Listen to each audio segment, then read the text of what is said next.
Hello अस्सलाम वालेकुम everyone. I hope so you will well. आज मैं आपके लिए लेके आई हूँ 11 क्लास और कंप्यूटर की बुक।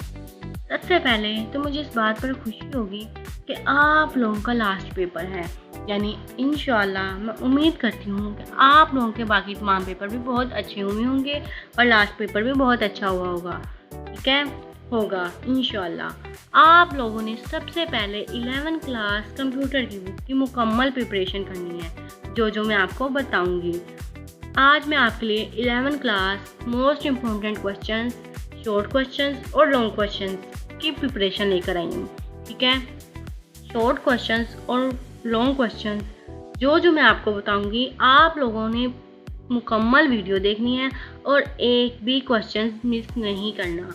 ठीक है, और जो मैं बताऊंगी इंशाल्लाह पेपर इसी में से आएगा। आप लोग इसको अच्छे से याद कर लें। ठीक है, अब हम चलते हैं अपनी प्रिपरेशन की तरफ।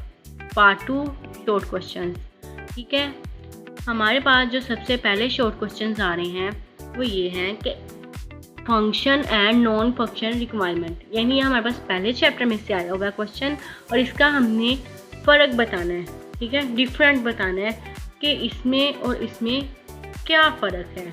अब हम चलते हैं अपने नेक्स्ट क्वेश्चन की तरफ। वो है testing phase important in the software development life cycle. Software development life cycle को शॉर्ट फॉर्म में SDLC भी कहते हैं। हमारे पास पेपर में क्वेश्चन इस तरह भी आ सकता है, why is testing phase important in the SDLC। तो क्वेश्चन हमारा वही है, हमने आंसर वही लिख के आना जो हमने याद किया होगा। इसके बाद हमारे पास नेक्स्ट क्वेश्चन आ रहा है factory pattern with an example. ये भी फर्स्ट चैप्टर में से आया हुआ है, लास्ट पेज में से। तो फैक्ट्री पैटर्न की डिफाइन 1 नंबर की और एग्जाम्पल 1 नंबर की, यानी 2 मार्क्स का हमारे पास एक शॉर्ट क्वेश्चन आता है। और जिस क्वेश्चन के साथ एग्जाम्पल लिखी गई हो उसमें एग्जाम्पल लिखना ज़रूरी होता है, तो ही हमें फुल मार्क्स मिलेंगे। बाय द वे, अगर हम एग्जाम्पल ना लिखें तो हमें फुल मार्क्स नहीं मिलेंगे, हमें सिर्फ 1 ही नंबर मिलेगा। इसके बाद हमारे पास जो नेक्स्ट क्वेश्चन है वो है agile, role of spring in agile. ठीक है, इसकी वजाहत करनी है। फिर हमारे पास आ जाता है integer and float data type in Python, इसकी वजाहत करनी है। ये हमारे पास सेकंड चैप्टर में से आया हुआ है। फिर इसके बाद पैरामीटर वर्क इन पाइथन, ये हमारे पास सेकंड चैप्टर में से आया हुआ है, इसकी वजाहत करनी है। फिर हमने syntax of the simple if else statement in Python, ये भी सेकंड चैप्टर में से आया हुआ है। इफ एल्स स्टेटमेंट की हमने वजाहत करनी है और साथ में इसका छोटा सा प्रोग्राम भी लाजमी बनाना है, फिर हमें फुल मार्क्स मिलेंगे। इसके बाद हमारे पास जो नेक्स्ट क्वेश्चन है वो है purpose of the trade make, इसकी वजाहत करनी है। फिर हमारे पास नेक्स्ट आ रहा है ऑनलाइन सोर्सेज, इसकी वजाहत करनी है।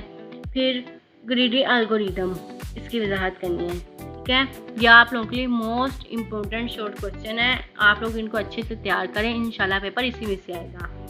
अब हम चलते हैं जो हमारे पास अगले शॉर्ट क्वेश्चन हैं, इसमें भी डिफरेंट दिया हुआ है, well defined and ill defined problems, इसका हमने डिफरेंट बयान करना है। फिर हमारे पास आउटलाइन आ रही है, ग्रेड एंड टेस्ट मेथड, इसकी वजाहत करनी है। फिर what is edge computing, edge computing क्या होती है, इसकी वजाहत करनी है। फिर हमारे पास असेस इन गुड कंप्यूटिंग, इसकी वजाहत करनी है। फिर describe the context of the serverless architecture, ठीक है, इसकी वजाहत करनी है।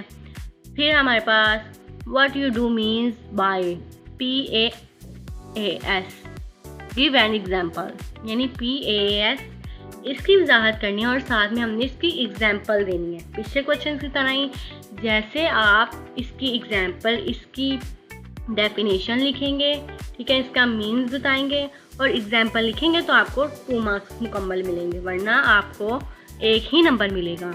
इसके बाद हमारे पास आ रही है terms of use, understand the terms use, इसकी वजाहत करनी है। फिर हमारे पास एंड पे जो क्वेश्चन आ रहा है पुशिंग एंड पेयरिंग, इसकी वजाहत करनी है। फिर नेक्स्ट हमारे पास शॉर्ट क्वेश्चन जो आ रहे हैं, यानी function work in Python list, इसकी वजाहत करनी है। फिर हमारे पास एन क्यू और D Q operation in Q, इसकी वजाहत करनी है। फिर हमारे पास आ रहा है rule of leaf node for root node in the tree, यानी जो हमारे पास ट्री के ट्री की टाइप एप्लीकेशन और हमारे पास ट्री की जो एग्जांपल थी ना लाइव की बनाई हुई है, हमने इसकी वजाहत करनी है। इसके बाद हमारे पास आ जाता है two data type of data initialization, यानी टू टाइप बतानी हमने डाटा इनिशियलाइजेशन की। इसके बाद हमने define probability with and example, यानी प्रोबेबिलिटी की हमने वजाहत करनी है प्रोबेबिलिटी की, और इसमें हमने इसकी एग्जांपल भी बयान करनी है।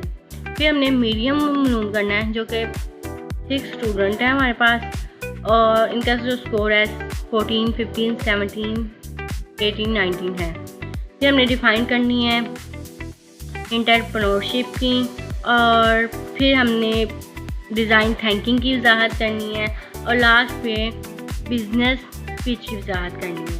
इसी तरह हमारे पास नेक्स्ट पार्ट हमारे पास जो पेपर में हमारे पास पार्ट नंबर 3 जिसको कहते हैं लॉन्ग क्वेश्चंस का, वो आ जाते हैं। ये हमारे पास मोस्ट इम्पोर्टेंट लॉन्ग क्वेश्चन है, ठीक है। इसमें पाइथन प्रोग्राम बनाना है हमने, जो कि वाइल लूप का है। प्रिंट द ओल्ड नंबर, यानी ओल्ड नंबर हमने प्रिंट करवाने हैं 1 से 100 तक के दरमियान में, जो भी ओल्ड नंबर आते हैं वो हमें प्रिंट करवाने हैं। इसका मुकम्मल प्रोग्राम आप लोगों ने बना कर आना है। ये हमारे पास सेकंड चैप्टर में से लॉन्ग आया हुआ है। फिर हमने time complexity and space complexity, इसकी वजाहत करनी है, हमारे पास 3 चैप्टर में से आया हुआ है। फिर हमारे पास आ जाता है एल्गोरिदम फॉर स्पेसिफिक प्रॉब्लम्स, इसकी मुकम्मल वजाहत करनी है। फिर डिफाइंड ग्राफ आ जाता है, ठीक है। डिफाइंड ग्राफ बिटवीन, इसकी ज़्यादा 2 टाइप्स थी, direct and indirect graph. Total तो इसके 3 टाइप्स हैं, लेकिन उन्होंने आपसे डायरेक्ट और इनडायरेक्ट ग्राफ का पूछा गया, तो आप लोगों ने बस इन दोनों की वजाहत करनी है। और उसमें जो डायग्राम बनाई गई थी वो तो लाजमी आप लोगों ने बना कर आनी है। अगर आप डायग्राम नहीं बनाएंगे तो आप लोगों को अच्छे मार्क्स और पूरे मार्क्स नहीं मिलेंगे। अगर आप डायग्राम बनाएंगे और मुकम्मल इसकी वजाहत करेंगे और डेफिनेशन लिखेंगे तो ही आपको मुकम्मल मार्क्स मिलेंगे। इसके बाद हमारे पास आ जाता है एक्सप्लेन डाटा कलेक्शन मेथड, इसकी वजाहत करनी है। और लास्ट में हमारे पास आ रहा है service provide and the user, ठीक है, इसकी वजाहत करनी है। ये था हमारे पास आज की लास्ट पेपर, यानी लास्ट पेपर कंप्यूटर की मुकम्मल प्रिपरेशन। मैं दुआ करती हूँ कि अल्लाह पाक आप सबको कामयाब करें। थैंक यू, अल्लाह हाफिज़।